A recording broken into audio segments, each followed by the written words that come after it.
Le marché de l'immobilier chinois a connu d'importants changements ces 2 dernières semaines, avec les nouvelles restrictions à l'achat dans les villes de premier rang comme Shanghai et Shenzhen.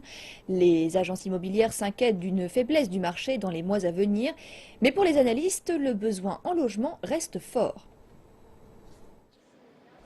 Les agents immobiliers à Shanghai traversent une période froide malgré la hausse des températures. Les nouvelles restrictions pèsent en effet sur les potentiels acheteurs et le moral du marché. Selon un agent immobilier, les transactions dans le centre de Shanghai ont baissé de manière drastique et pas une seule vente n'a été faite la semaine dernière. Les visites de nos clients ont baissé de 40 à 50%. Je pense que la moitié de cette baisse est due aux restrictions d'achat venant de la nouvelle politique et l'autre moitié est dans une position attentiste.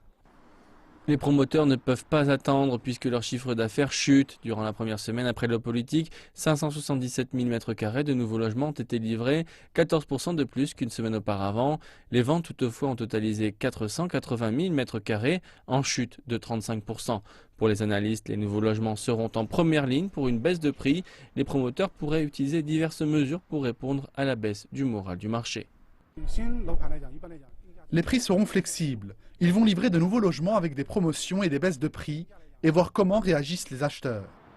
Situation similaire à Shenzhen, autre grand marché. Un agent immobilier dit que 20% des vendeurs ont baissé leur prix après la nouvelle politique.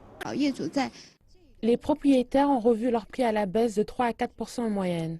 Dans certaines zones, nous avons vu des prix en baisse de 10%. Les agents immobiliers disent que la nouvelle politique exclura un bon nombre d'acquéreurs non qualifiés et que les ventes dans les prochains mois resteront faibles. Toutefois, pour les analystes, le changement de la politique vise les investisseurs à court terme qui ont profité de la hausse des prix de l'an dernier. Nous voyons une baisse lente et graduelle dans les prix des logements, mais la baisse ne sera pas trop sévère. Le gouvernement espère que la spéculation sur le marché tombera après les règles plus strictes et que cela bénéficiera à ceux qui ont besoin d'un endroit pour vivre. Et c'est ce groupe d'acheteurs qui aidera le marché à ne pas baisser trop fort.